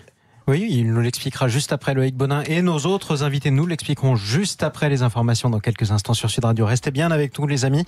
Édition spéciale aujourd'hui de Berkoff dans tous ses états sur Sud Radio. On parle de la liberté d'informer. On est en direct avec de nombreux invités comme Christelle Fresneau, journaliste, Alexandre Langlois, policier, également Madame Pradalier du syndicat national des journalistes et vous tous qui nous écoutez et nous appelez au 0826 300 300. À tout de suite sur Sud Radio. Sur carglass.fr. Il est l'heure de vous évader avec les Gîtes de France, Béarn et Pays Basque sur gîtes64.com. Vous écoutez Sud Radio, il est 13h. Parlons vrai. L'essentiel de l'information avec Olivier Montaigu. Bonjour à tous. Un attentat suicide a échoué dimanche contre un 4e hôtel de luxe à Colombo. Voilà ce qu'affirment cet après-midi les autorités du Sri Lanka. Un massacre de plus a donc été évité. Malgré tout, le bilan des 8 autres attaques est extrêmement lourd. Près de 310 personnes tuées, dont 45 enfants. Ces attaques auraient été commises par un groupe islamiste radical pour se venger des attentats de Christchurch en Nouvelle-Zélande. Il y a un mois, un Australien d'extrême droite avait ouvert le feu dans 2 mosquées, tuant 50 fidèles. Shinzo Abe à Paris, le Premier ministre japonais est reçu aujourd'hui par Emmanuel Macron pour un entretien en tête-à-tête et un déjeuner de travail. Au menu des discussions, le prochain sommet du G20, mais aussi et surtout le sort de Carlos Ghosn, l'ancien PDG de Renault toujours détenu à Tokyo. François Fillon et son épouse Pénélope seront jugés pour détournement de fonds publics et abus de confiance. Les juges d'instruction en charge de l'enquête sur les présumés emplois fictifs dont elle aurait bénéficié à l'Assemblée nationale ont ordonné leur renvoi devant le tribunal correctionnel insurrectionnelle. C'est cette affaire qui avait considérablement plombé la campagne présidentielle de l'ancien candidat de la droite et ex-premier ministre. Elle parle d'une erreur de jeunesse. Nathalie Loiseau s'est expliquée dans la presse après les révélations de Mediapart. L'ancienne ministre, actuelle tête de liste aux européennes pour La République En Marche, aurait été inscrite sur une liste proche de l'extrême droite lors de ses études à l'Institut d'études politiques de Paris dans les années 80. Les valeurs de l'extrême droite sont à l'opposé de ce que je défends, s'est-elle défendue. C'était une promesse du plan pauvreté. L'État débloque 6 millions d'euros et expérimente les petits déjeuners gratuits dans les écoles de 8 académies pour que les enfants n'arrivent pas le ventre vide. Cela devrait être généralisé à l'ensemble de la France à la rentrée de septembre. Enfin, les JO 2024 seront diffusés sur France Télévisions. Delphine Ernotte, la présidente du groupe, a officialisé l'acquisition de l'intégralité des droits de diffusion des Jeux Olympiques parisiens, mais aussi des Jeux d'hiver de Pékin en 2022. France Télévisions était en concurrence avec M6 et TF1. Passez une excellente après-midi avec nous. La météo Sud Radio. Avec clickandboat.com, le leader de la location de bateaux sur Internet. Et on fait un point sur la météo avec vous, Alexandra Lagarde. Bonjour. Après un week-end ensoleillé, le mauvais temps est de retour sur la moitié sud du pays. Une dépression arrive en effet par le golfe du Lion et est à l'origine de la perturbation. Dans le sud-est, la situation est très perturbée, alternant en traverse et orage tout au long de la journée. De la région Roussillon à la région PACA, prenez garde. Dans le sud-ouest aussi, la situation est mitigé. Il y a même des orages qui sont prévus ce soir en Aquitaine. Et le vent souffle fort avec un vent d'OTAN atteignant jusqu'à 70 km/h dans les terres. La moitié nord, quant à elle, est épargnée. Le temps y est lumineux, voire ensoleillé, avec par endroits quelques grisailles à cause des nuages d'altitude. Et la situation devrait se perturber encore dans les prochaines 24 heures. Malgré cette situation mitigée, les températures restent douces sur l'ensemble du pays. Cet après-midi, il fera 14 degrés à Aix et Nîmes. Il fera 20 degrés à Toulouse et Brive-la-Gaillarde, 22 degrés à Bordeaux et même jusqu'à 24 degrés à Paris. Merci Alexandra. Merci Alexandra. On retrouve tout de suite André Berkoff pour une édition spéciale sur la liberté d'informer. On fera un point sur les informations et sur la météo dans quelques instants, dans les heures qui viennent, en tout cas sur Sud Radio. Tout de suite, place à André Berkoff. Édition spéciale. Eh bien, toujours dans tous nos États, dans la France, dans tous ces États, et avec ce qui se passe, avec l'information, avec et comment on transmet l'information par rapport à une histoire qui se fait, qui continue de se faire et qui est loin d'être terminée.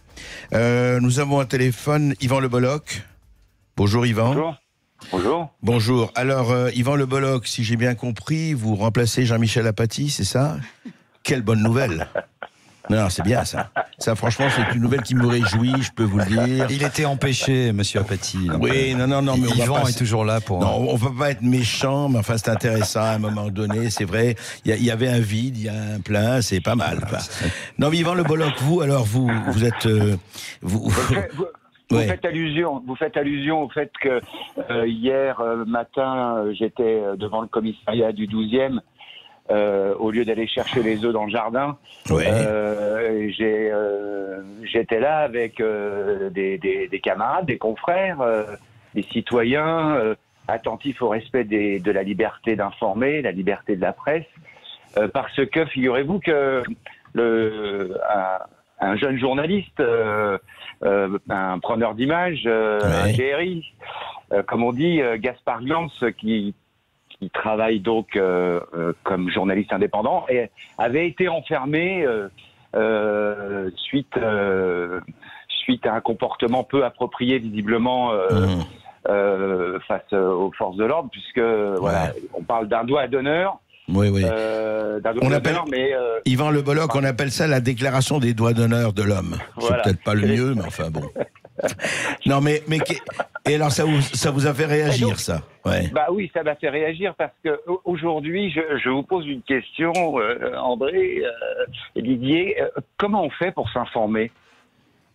Où est-ce qu'on va chercher les infos pour comprendre ce qui se passe vraiment dans les manifestations, pour comprendre quelles sont les revendications des manifestants, pourquoi ça dure aussi longtemps, depuis 4 mois.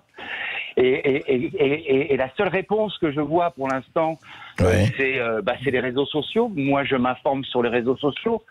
Normalement, on sait que évidemment les radios privées, les télévisions privées répondent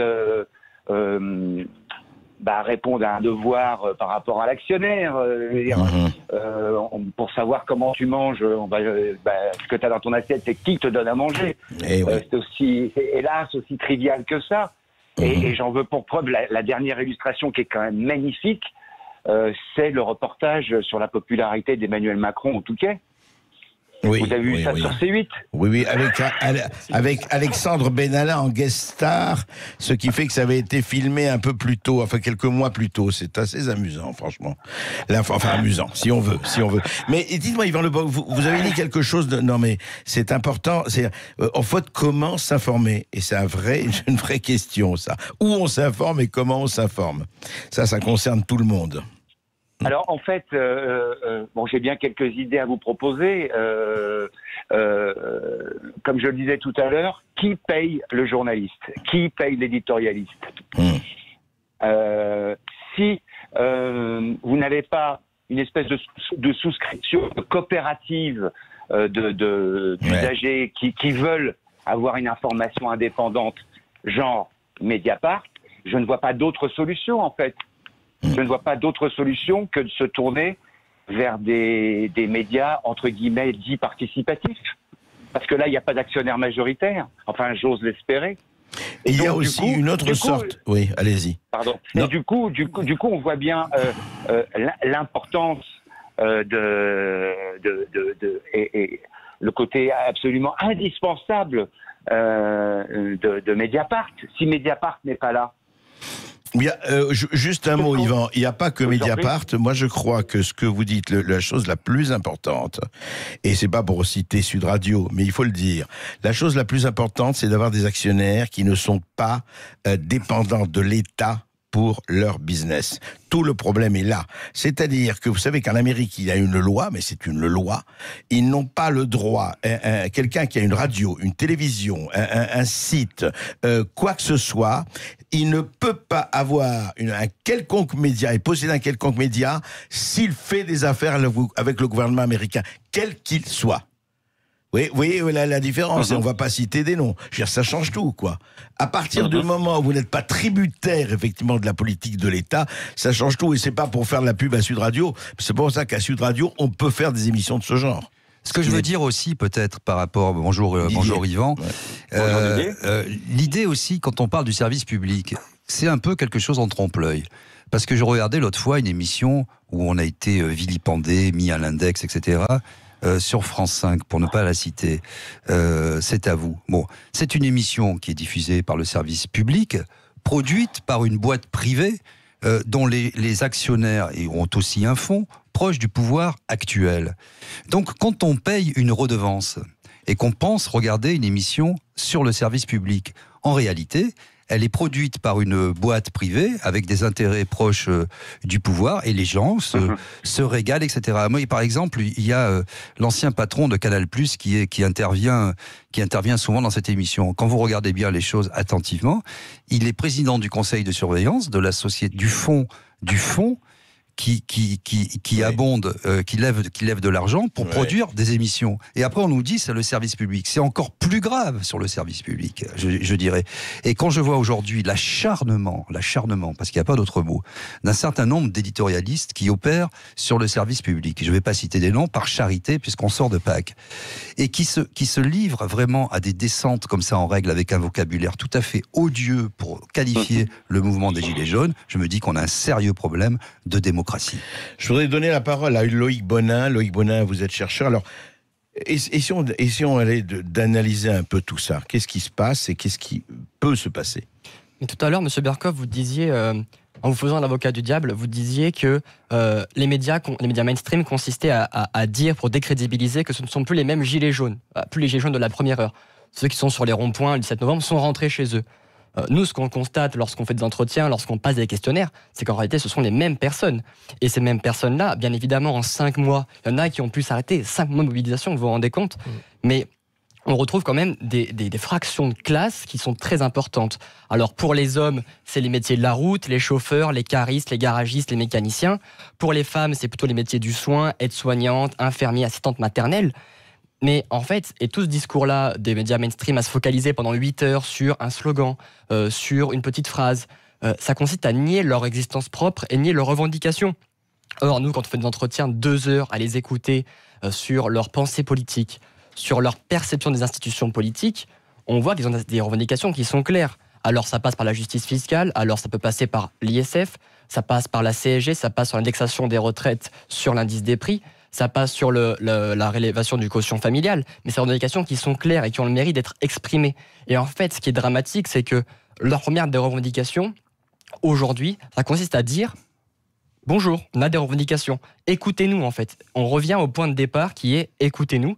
Et je pense que la focalisation qui est faite par les médias mainstream de petites choses, de petits détails extrêmement importants, le suicidez-vous, bien évidemment, est condamnable sur le plan légal et sur le plan moral, mais il faut aussi aller dans le fond parce que c'est une crise politique et je pense que le gouvernement n'y répondra qu'en faisant de la politique. Véronique Pitance-Barrière, on vient de vous... Merci d'être avec nous. Alors vous, votre sentiment sur ce qu'on est en train de discuter, effectivement? Alors moi, je pense, on était sur l'information. Approchez-vous du micro, s'il vous plaît. On était sur le droit à l'information. Donc le droit à l'information, il est très très malmené dans les manifestations parce qu'effectivement, nous sommes chargés, nous sommes menacés, nous sommes bousculés.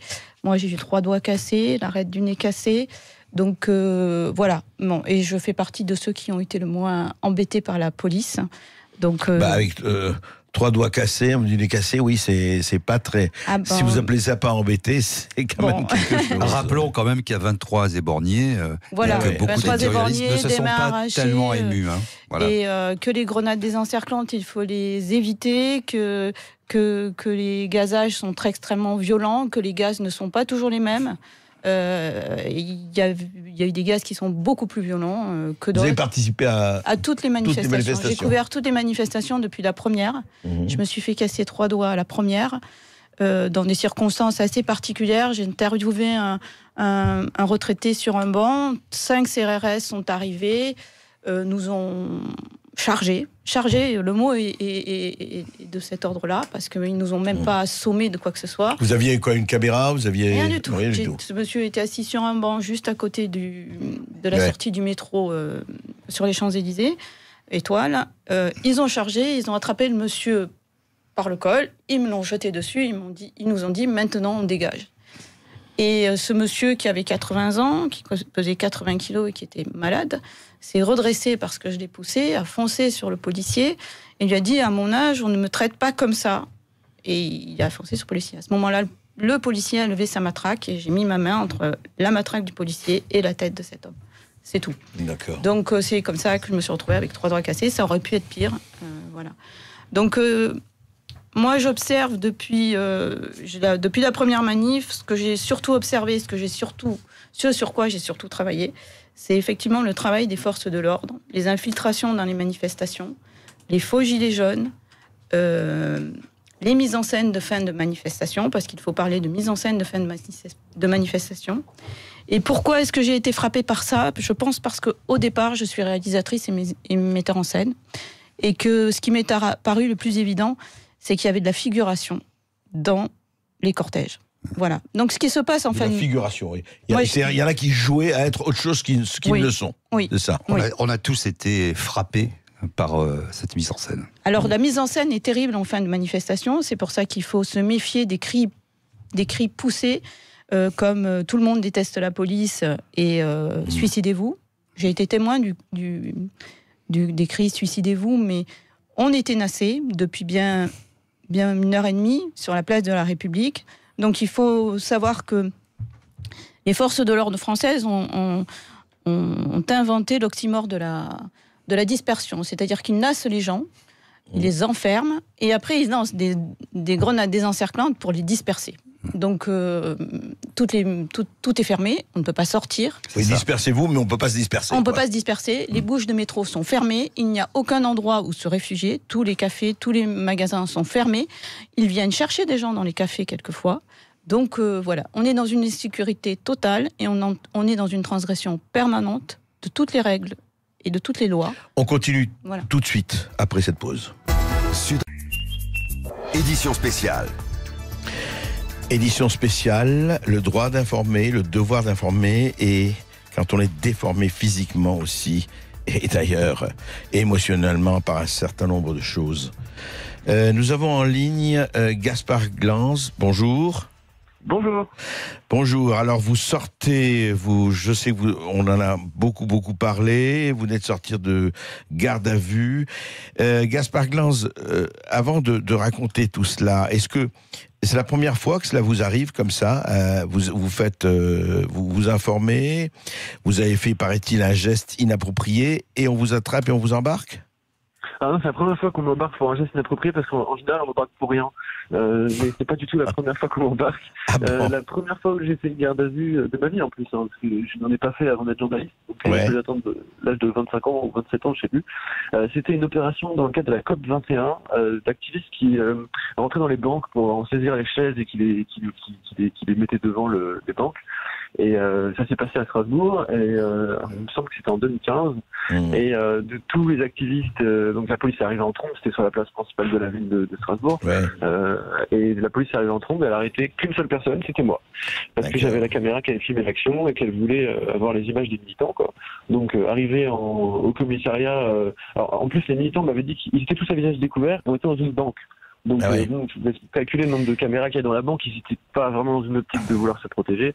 Et malgré ça, la police a arraché mon sac de tournage de mes mains. Et là, quand vous avez fait, qu'est-ce qui s'est passé exactement, Gaspard Glanz, là, samedi? Samedi, en fait, on est quand même à un moment de la manifestation, ça fait quand même plusieurs heures que ça tape, quoi. On est place de la République, c'est donc le lieu de dispersion, c'est vraiment très chaud. Et en fait, les photographes, ça nous arrive de circuler derrière des dispositifs de police, de nous retrouver au milieu de là où c'est calme, quoi. Et du coup, il y a un commissaire qui me connaît, qui vient me dire bonjour. Enfin, on vous a pas vu depuis longtemps parce que j'étais pas à Paris pendant 3 semaines, etc. Enfin, ils vous connaissent, il me connaît très bien. Je lui dis, disons, vous me tutoyez, vous pourriez quand même, vous voyez quand même, moi je vous vois et tout. Il fait bon, d'accord, je vous vois en rigolant. Enfin, c'était assez sympathique de sa part, il y avait rien d'hostile. Enfin, et du coup, voilà, sur ce, je retourne faire d'autres plans un peu plus sur la gauche. Et même pas 10 secondes plus tard, il y a une grenade de son unité qui m'explose entre les pieds, quoi. Enfin, parce qu'il me tape sur le genou et qui explose juste devant, ce qui veut dire que, sachant qu'elle a une mèche de 2 à 3 secondes, c'est super rapide, quoi. Elle pète à moins de 50 mètres quand on la lance vraiment très vite. Donc si elle a rebondi sur mon genou et qu'elle a pété juste devant, c'est qu'elle a vraiment pas été lancée de très loin, quoi. Et du coup, à ce moment-là, tout ce que je veux faire, c'est de retourner voir le même commissaire qui commande cette unité et lui demander pourquoi est-ce que ces hommes viennent me tirer dessus pour rien, quoi. Enfin, et je cherche le commissaire parce que il est derrière la ligne et à ce moment-là, j'arrive pas à l'apercevoir, etc. Et quand je vois où il est, entre lui et moi, il y a ce monsieur qui porte l'arme Cougar, là, le long fusil qui lance les grenades lacrymogènes, et qui me repousse, etc., en m'insultant, machin, et du coup, voilà, la suite, vous la connaissez, quoi, Et donc, ils vous ont gardé, quoi, 24 heures? 48. 48 heures. 50 en tout. 50 et plus. Oui, et en fait, et cette histoire, mais ce qui nous a tous quand même assez hallucinés, c'est qu'on vous dit interdit de manifestation, c'est-à-dire on vous dit voilà, jusqu'en octobre en principe, c'est ça? Déjà, un procès 18 octobre, renvoyer aussi loin, on voit bien que c'est juste pour pouvoir mettre un contrôle judiciaire, quoi. Je pense que la justice n'a pas besoin d'enquêter pendant aussi longtemps pour ça, quoi. Enfin, non mais Gaspard Glanz, vous pensez pas qu'ils pensent vraiment tous que ça va durer jusqu'en octobre? C'est peut-être ça. Ah non, je pense que c'est pour juste être tranquille. Non, je comprends. En général, il y a déjà beaucoup de manifs. C'est plutôt le jour des manifs en général. Donc c'est pratique pour, en gros, les manifs du samedi à Paris. Il n'y aura plus de place dans les parages. Comme ça, c'est réglé, quoi. Et qu'est-ce qu'ils vous ont dit pendant ces 48 heures, quand je dis, mais c'est-à-dire ils vous ont dit quoi? Maintenant vous arrêtez, on en a marre. Qu'est-ce que vous avez senti en fait, Gaspard Glanz, au-delà des paroles? Il y a quoi? Il y a la volonté de dire allez, ça suffit les images, ça suffit tout ça. Vous nous emmerdez, restez chez vous. C'est quoi alors après c'est compliqué parce que quand on est en garde à vue, on est face aux policiers des commissariats. Oui, bien sûr. C'est pas forcément les policiers qui c'est pas les mêmes. Pas forcément les plus fluides non plus. Il y en a qui sont des enquêteurs et des OPJ, donc ça va, ils sont à peu près. On peut discuter avec eux, mais il y en a, c'est même pas la peine d'y penser. À partir du moment où vous êtes dans un commissariat, vous êtes en tort. À partir du moment où vous êtes avec les menottes, vous êtes déjà condamné pour eux dans leur tête. C'est criminel, quoi. À un moment, il y en a un, je lui disais, il me fait pourquoi t'es là, toi? Je suis journaliste, je me pose aussi la question. Il me fait, si t'es là, c'est pour une bonne raison, non? Enfin, c'est tout le temps comme ça, quoi. Voilà, donc à un moment, bon, là, on cherche pas à comprendre, quoi. D'accord. Et juste un mot, vous allez continuer? Vous allez retourner? Tout à fait. Bien sûr, c'est très motivant. Je veux dire, à un moment, la première fois où je me suis posé cette question, c'était à Nantes, en 2014. Je me suis pris une grenade de désencerclement, déjà. Mais ce coup-ci, j'avais pas de protection. Depuis, j'en ai mis. Et je me suis pris 5 plots qui ont tous ouvert mes jambes. J'ai saigné pendant 3 semaines. Ça a mis un temps incroyable à cicatriser. Et là, j'ai eu le temps de réfléchir et de me dire, bon, c'est un peu risqué comme métier quand même. Et si je continue, je sais où je vais, quoi. Et à partir du moment où on prend la décision de s'y retourner, enfin, on sait où on va, quoi. Enfin, j'ai discuté hier soir avec d'autres photographes qui sont plus jeunes que moi, qui ont l'âge que j'avais quand ça m'est arrivé, en fait, et qui ont eu leur première blessure. Et en fait, on a tous le même processus, en fait. C'est-à-dire qu'au moment de cette première blessure semi-grave ou assez sérieuse, il y a un moment où on se dit, putain, est-ce que ça vaut vraiment la peine? Est-ce que ça vaut vraiment le coup de prendre tous ces risques pour l'informer, etc. Mais si on y retourne après la blessure, c'est pour de bonnes raisons, quoi. Et ceux qui y retournent pas, c'est aussi pour de bonnes raisons. Ils savent que pour eux, c'est pas possible. Et après, on est marqué, résolu. Après, on est marqué, résolu, et puis surtout, on est déterminé, on sait pourquoi on y va, quoi. Il y a plus grand chose qui peut nous arrêter, quoi. Enfin, on a été blessé, c'est un peu frustrant, quoi. Merci Gaspard Glantz. Oui, juste une petite question, Gaspard, c'est Didier Maisto. Bonjour, il y a eu un formidable mouvement populaire pour vous soutenir. J'ai même pas encore pris la mesure. Ah, vous allez voir, j'ai passé la nuit à lire tous les articles que j'ai pu, mais j'ai même pas l'impression d'avoir lu le quart. C'est incroyable. Voilà. Non, c'est pas incroyable. C'est juste que les Français sont pas des canards sauvages et se rendent bien compte des choses. Juste comment vous avez réagi? Parce qu'il y a eu un certain nombre de journalistes en vue qui ont dit que vous étiez un voleur, 2 que vous n'aviez pas de carte de presse, et 3 que vous filmiez quand même des gens qui étaient mal rasés, qui faisaient des fautes d'orthographe. C'est quand même terrible, ça. Ça vous a fait quoi? J'avais l'impression d'être au lycée quand j'ai lu l'article du Point, quoi. Genre une bagarre de collégiens, quoi. Franchement, on en est là, quoi. Franchement, sérieusement. Alors, j'ai même pas envie de commenter, en fait. J'ai même pas envie de donner de l'eau à ce moulin. Voilà, vous avez répondu. Les gens qui donnent des leçons dans la presse aux gens comme nous, les photographes, les journalistes de terrain, c'est toujours les gens qui ont les culs ankylosés dans leur chaise d'éditorialistes, qui font que commenter une actualité dont ils ne savent absolument rien puisqu'ils ne la voient pas, qu'ils la voient au travers d'ailleurs souvent de nos propres images à nous. C'est pratiquement nous qui les informons pour qu'ils puissent raconter leurs conneries à la radio. Voilà, et je ne dis pas ça pour vous, au contraire, je suis de radio, vous faites du bon travail. Mais c'est vraiment on a tout à fait le droit d'être éditorialiste, je ne le renie pas. Enfin, on a besoin de gens pour commenter. Non, il faut aller voir ce qui se passe aussi. Il faut pouvoir avoir du recul, de l'analyse, tout ça, pas de problème. Mais à un moment, ces gens-là n'ont pas à nous donner de leçons, quoi. C'est ça que je veux dire, quoi. C'est un moment. Merci Gaspard. On se verra sûrement samedi sur le terrain. Alexis. C'est voilà ce qui s'est dit. Enfin, moi, j'étais scandalisé par l'arrestation de Gaspard Glantz. Il n'avait pas à être embarqué pour ce geste. Et ce qui m'a d'autant plus scandalisé, c'est l'apathie, c'est le silence justement de ces éditorialistes qui sont toujours là pour dire regardez, ils ont pris à partie une équipe de télé, c'est la faute des gilets jaunes. Enfin, les gens qui sont sur le terrain, regardez, voilà ce qui arrive, c'est-à-dire qu'ils sont pris pour cible, qu'ils sont visés sciemment, ils sont parce que des éditorialistes disent n'importe quoi sur les plateaux, les équipes de grandes chaînes sont prises à partie alors qu'elles font leur boulot, elles. Il y a un vrai scandale. La presse est malade dans notre pays. C'est-à-dire qu'on a une presse de cour qui est là pour faire de la propagande, pour aider un régime à se maintenir alors qu'on est en train de changer de régime parce que ce qu'on voit là, c'est simplement de l'obstruction. C'est empêcher que les Français se fassent une idée parce qu'on veut fausser le débat. Les chiffres des préfectures, les chiffres du ministère de l'Intérieur sur le nombre de manifestants chaque samedi s'apprêtent à rire, tellement c'est n'importe quoi comparé à ce qu'on peut voir dans les rues. On a parlé des appariteurs. Enfin, on veut nous empêcher de voir la réalité de ce mouvement qui est beaucoup plus profond que ce qu'il en est. Et surtout, on a un pouvoir qui ne veut pas y répondre. Donc, la meilleure solution, c'est de le nier, c'est d'être dans le déni. Et qui les empêche de tourner en rond? C'est les journalistes, ceux qui font leur boulot, ceux qui vont montrer, ceux qui vont essayer de comprendre qui sont les gilets jaunes, les sociologues aussi. Là, quand on essaie de comprendre le mouvement, il se passe quelque chose. On voit que c'est bien différent ils sont antisémites, ils sont dangereux, ils sont séditieux, ils sont, enfin, cette petite musique qui est de la propagande, homophobe. Et c'est pour ça qu'il faut défendre les médias indépendants. Et là, il faut par contre critiquer et vraiment dire, c'est pas ça. Enfin, je ne comprends pas que tous les journalistes ne soient pas vent debout en disant, Monsieur Castaner, ce qui se passe, c'est grave, c'est Enfin, vous êtes illégitime. Enfin, vous n'avez pas le droit de faire ça. On est en démocratie, on est en République. On va continuer à en parler. Vos plaisirs coquins. Édition spéciale. Vous ne pouvez pas le rater, ça.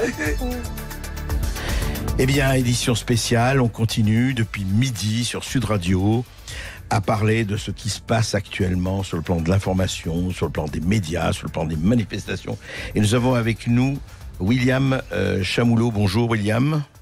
Oui, bonjour Monsieur Berkoff. Bonjour William Chamoulot. Je vous demande simplement d'être très concis, en général, parce que nous avons tellement de personnes qui appellent, mais dites-nous, alors dites-nous votre sentiment un peu par rapport à ce thème-là, de l'information et de la désinformation. Sur le thème de l'information, nous on est sur le terrain. Enfin, quand je dis nous, je dis les photographes amateurs, les photographes pros, les webcamers, les patrons de radio comme Didier par exemple, ou d'autres personnes. Je veux dire, comme là on a eu Monsieur Blanc, voilà. Nous, on essaye de diffuser cette information et on voit pertinemment que les forces de l'ordre nous en empêchent. Et pour ces infos-là, lorsqu'on voit ce qui s'est passé à Toulouse, par exemple, il y a 15 jours, mais ça a été innommable, c'est carrément innommable. On a été nassé dans des petites ruelles, enfin dans des petites rues, c'est pas des ruelles, c'est des petites rues, tout simplement. Ouais. Pour nous mettre carrément à plat et nous faire dégager. Sauf que les forces de l'ordre, enfin le gouvernement n'a toujours pas compris que nous, on sera là, on sera toujours debout et on continuera à diffuser cette information-là. Moi, je reste dans le cadre des photographes et des webcamers.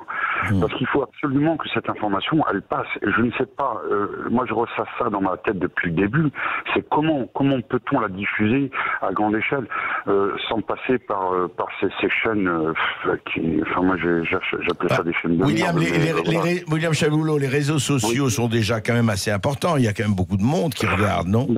Oui, je suis d'accord, mais pour atteindre encore plus de monde, il faut atteindre plus de monde. Parce que quand je discute avec des gens dans la rue, par moments, on se demande sur quelle planète on est.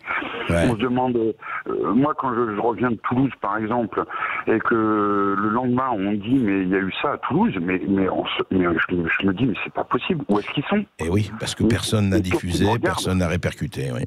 Voilà, c'est aussi simple que ça. Quand on se ramasse, heureusement non, c'est pas heureusement parce que le terme est complètement absurde. C'est voilà, quand on se fait toucher par un LBD parce qu'on photographie des forces de l'ordre en train de tabasser un handicapé, mais putain, où est-ce qu'on est, sur quelle planète on vit? Et puis quand on dit ça aux gens, mais les gens ils sont là, ils sont offusqués, ils disent mais c'est pas possible, ça s'est passé quand? Et je dis c'était hier tout simplement, hier. Hier, c'était à Toulouse, c'était dans une petite rue, c'était voilà. Et les gens, ils sont complètement décomposés. Et moi, j'essaie de diffuser maintenant l'information au mieux, c'est-à-dire que quand je vois des gens, je leur parle de Sud Radio, je leur parle de RT, je leur parle de Rémi Buzine, je leur parle de Brut, de Sputnik, de tous ces médias. Je veux dire dont on n'entend pas parler, ou très peu, on va dire. Merci William Chamoulot. En tout cas, continuez comme ça. Juste un mot, Véronique Pilancé-Barrière. Oui. En fait, l'impression que vous avez, et je pose aussi la question à Christelle Feynaud, est-ce que vous avez l'impression que cette situation-là, en fait, elle va encore durer? C'est-à-dire que qu'est-ce qu'il pourrait faire que on arrête? Ça fait quand même, je ne sais pas combien, ça fait 24 samedi. On a eu 23 samedis. 23 samedis. 5 mois. Et on a l'impression, quand même, quelque chose. Honnêtement, comme ça, on se dit, mais alors que ça peut encore durer. Alors, on va voir, évidemment, jeudi, quelle mesure va annoncer le président de la République. Mais est-ce que pour vous, dans votre tête, ça peut durer encore comme ça longtemps, parce que tant que les gens n'auront pas ce qu'ils voudraient avoir? Moi, j'ai le sentiment que ça va durer longtemps, parce que j'ai fait l'AG des Gilets jaunes il y a 15 jours sur Paris, à la Bourse du Travail. Oui. Et les revendications sont profondes. Ce ne sont pas des revendications de surface. Ce sont des revendications révolutionnaires. Il faut employer le mot révolutionnaire parce que c'est un changement de société. On veut la liberté d'expression, on veut la liberté d'information, on veut la transparence dans les affaires de l'État, on veut un État propre qui ne transgresse pas ses propres règles. Donc je pense qu'effectivement, c'est un mouvement qui va durer. Et pourquoi les médias mainstream ne relaient pas? parce que je pense que justement le mouvement augmenterait, parce qu'on a tous intérêt à se battre pour cette liberté, et notamment la liberté d'information, sans laquelle, je le rappelle, aucune liberté n'est possible. Toute liberté est illusoire. Christelle Frénaud. Alors oui, c'est-à-dire que tant qu'il n'y aura pas de prise de conscience de l'État, alors je rappelle même que l'État devrait être très fier de son peuple aujourd'hui, enfin je trouve. Parce qu'on a un peuple qui finalement décide de s'investir dans le sort de son pays. Enfin je veux dire, c'est quand même quelque chose d'assez fort. Enfin, on ne voit pas ça forcément partout, on le voit de plus en plus, un peu dans le monde, en Algérie, etc. On voit des peuples qui se lèvent pour dire on veut participer à la démocratie. Et vous avez un État qui dit non, mais vous n'avez pas besoin de participer à la démocratie, c'est nous la démocratie. Non, la démocratie, c'est aussi le peuple. Le peuple a son mot à dire. Je voudrais juste dire quelque chose à ce propos, parce que ça a l'air d'être pas au sérieux. Mais le fait qu'en Ukraine, quelqu'un qui n'avait jamais fait de politique, qui est un humoriste, vient de remporter des élections à 73% des voix, prouve que les peuples, il y a quelque chose avec les politiques. Hein. En tout cas, les politiques traditionnelles. Les Poroshenko et compagnie, quoi. Bien entendu, c'est un mouvement qui va forcément durer à partir du moment où... Je prends l'exemple d'un chef d'équipe. Un chef d'équipe, je l'ai été dans l'hôtellerie, j'ai été gouvernante, j'ai géré une équipe. Quand on gère une équipe, on est à l'écoute de son équipe. On entend ce qui se passe. On sait quand ça va pas, même si la personne ne nous parle pas. On ressent l'autre. Actuellement, ce n'est pas le cas entre le chef de l'État et le peuple. Et c'est ça le problème. Si on n'a pas le bon chef d'équipe, l'équipe elle peut être bonne, mais on n'arrivera à rien. Dominique Pradalier, on a parlé beaucoup de cette presse malade. Et il y a évidemment, il ne faut jamais généraliser, il y a beaucoup de journalistes qui font très très bien leur boulot aussi. Mais qu'est-ce que vous en pensez ? Il y a quand même un malaise, ce malaise on le sent, on le ressent, et au-delà même des manifestations depuis 4 mois. Qu'est-ce que vous en pensez ? Absolument, mais tout d'abord, dans la droite ligne de ce que disait notre dernier auditeur, où est-ce qu'on est ?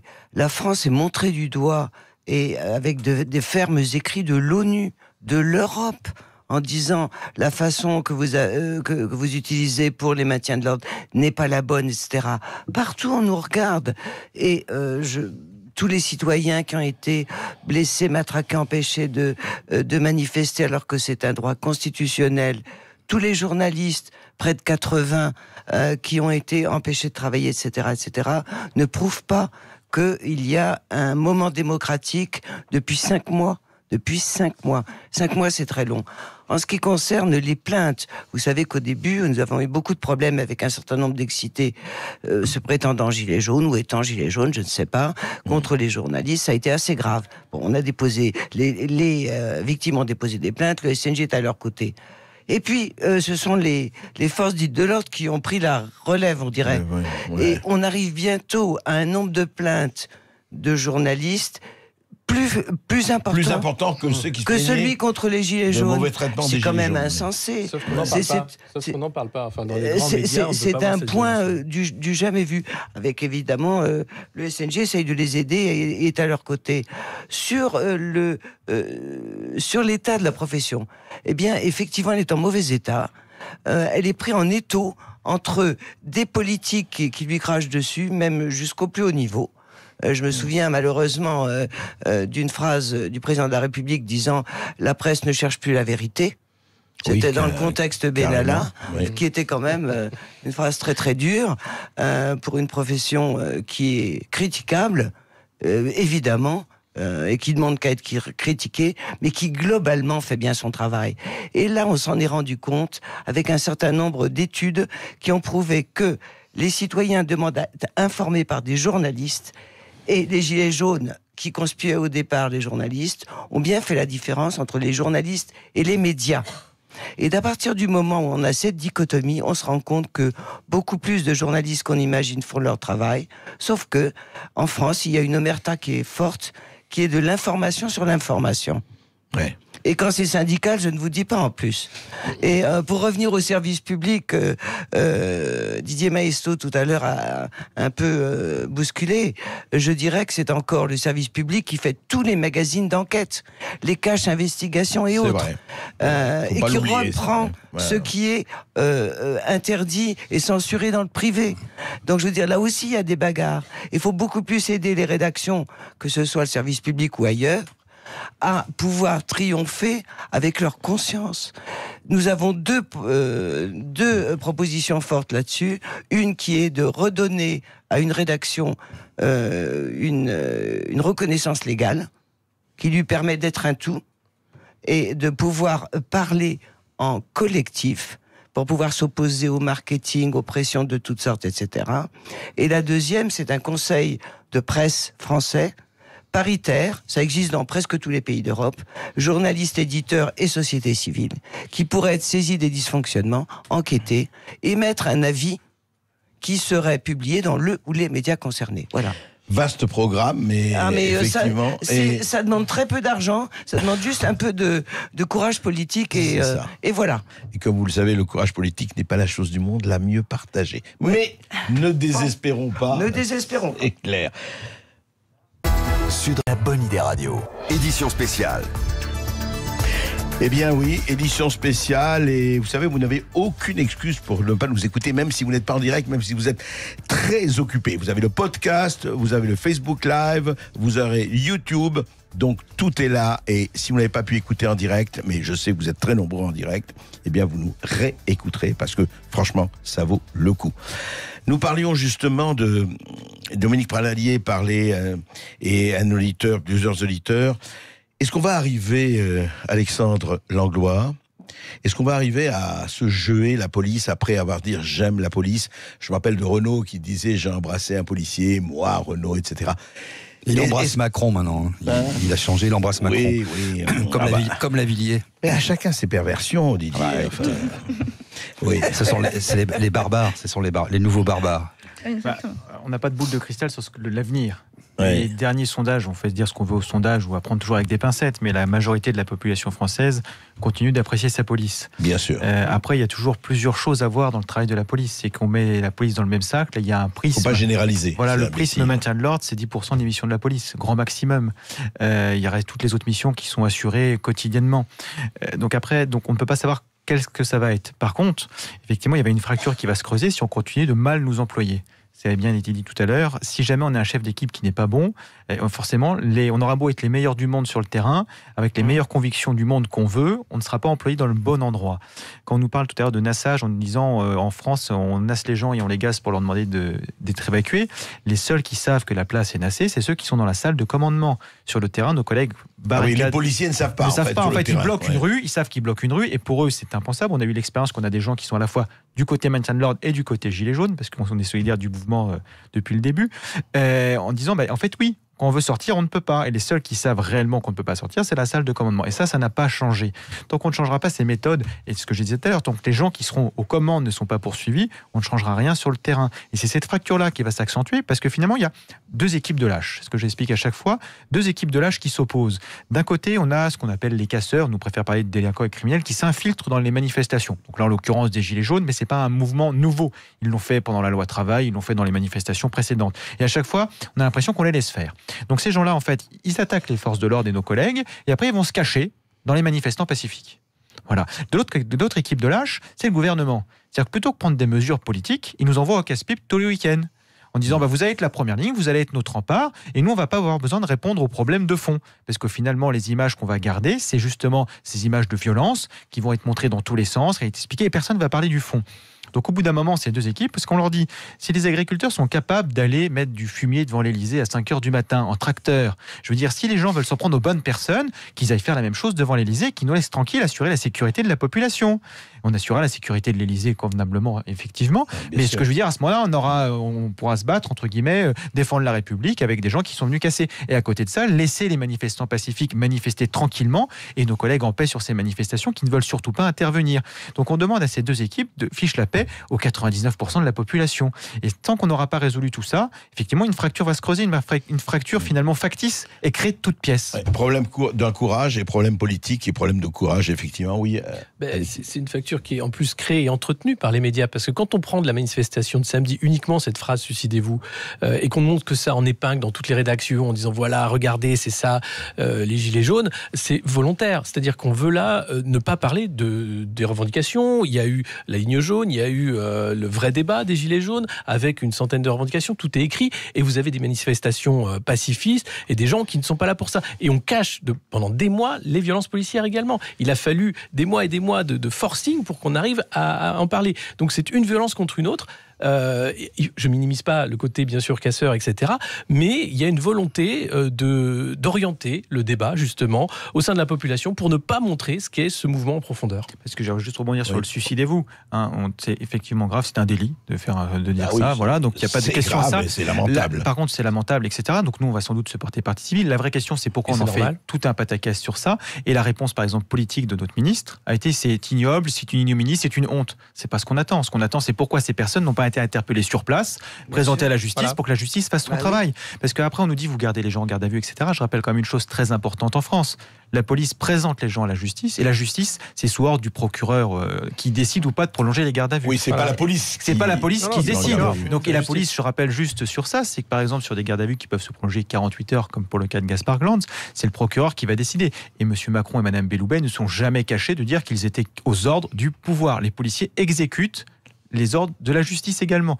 Donc nous ne sommes pas indépendants, nous interpellons parce qu'il nous semble avoir une infraction et après c'est la justice. Ne confondons pas à chaque fois les deux choses. Non, c'est pour ça qu'il faut pas se tromper. On a déjà assez apporté pour notre profession. Surtout que les énergumènes qui criaient étaient nassés, donc c'était assez simple de les prendre. Hein. On est bien d'accord. Et après ça va encore coûter du temps, de la justice, de l'énergie à tout le monde alors que le nécessaire a pu être fait tout de suite. Loïc Bonin, vous pensez vous aussi que ça va continuer et qu'il n'y a aucune raison que ça s'arrête? Ça continuera tant qu'il n'y aura pas de réponse politique. Il y a eu une enquête du Cevipof qui a été faite sur les profils sociologiques du grand débat et sur les profils sociologiques des Gilets jaunes. Et on se rend compte qu'ils sont en réalité complètement opposés, en fait. Les personnes qui ont donné leur avis au grand débat ne sont pas les mêmes qui manifestent dans les rues. Et ça, ce qui explique les bouts de revendications qu'on a eus, qui ont fuité dans la presse.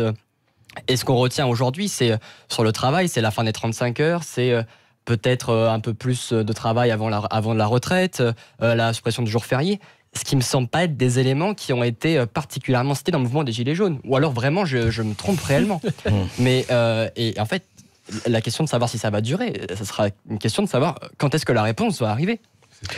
Écoutez, en principe, le président de la République, Emmanuel Macron, répond jeudi. Enfin, en tout cas, tout est fait pour ça. On verra. Qui vivra verra. Jeudi, c'est après-demain. Mais en attendant, quelque chose. Alors, je vais poser la question. Je voudrais faire un tour de table avant qu'on conclue avec Didier. Est-ce que vous pensez que quelle que soit la chose, même si ça s'arrête, les manifestations, ce qui est né en novembre dernier, est-ce que ça va perdurer? Ça veut dire que ce mouvement, cette espèce de voix du peuple, honnêtement, qui aurait pensé ça il y a encore 6 mois? Personne ne pensait une minute. On disait les Français, mais je n'irais pas dire ce sont des veaux. Pardon, excusez-moi. Mais on ne pensait pas à cela. Est-ce que vous pensez que ça va perdurer? Ah oui, c'est même. Je parle du mouvement. Enfin, oui, du mouvement. Mais c'est le chercheur David Graeber américain qui était à l'origine d'Occupy Wall Street, qui dit qu'on est dans un temps révolutionnaire, qu'on le veuille ou non. Le fait que les élites soient autant déconnectées des populations montre qu'on est dans un temps révolutionnaire, parce qu'elles n'arrivent pas à comprendre ce qui se passe. Et il y a eu Occupy Wall Street, il y a eu Nuit debout, et il y a les Gilets jaunes. Et donc c'est des vagues comme ça d'un temps révolutionnaire. Vous avez les gamins aussi le vendredi pour le climat. Enfin, tout le monde a une volonté de changer complètement les choses, parce qu'on voit bien qu'il y a trop de perdants. Ce système qui était un système gagnant, il y a eu les 30 Glorieuses, la classe moyenne, on s'est enrichi, on a fait énormément de progrès. Aujourd'hui, ce système-là est à bout de souffle et fait trop de perdants. Donc ce temps révolutionnaire-là, il est là pour durer. Sauf si effectivement, les responsables politiques acceptent de rentrer dans le temps des révolutions et de faire des mesures qui sont des mesures profondes de changement des choses. Dominique Pradalier. Un pays, c'est tout le monde qui va dans le même sens, même s'il peut y avoir des divergences sur beaucoup de points. Là, on est en train de voir qu'on chercherait à couper le pays en deux.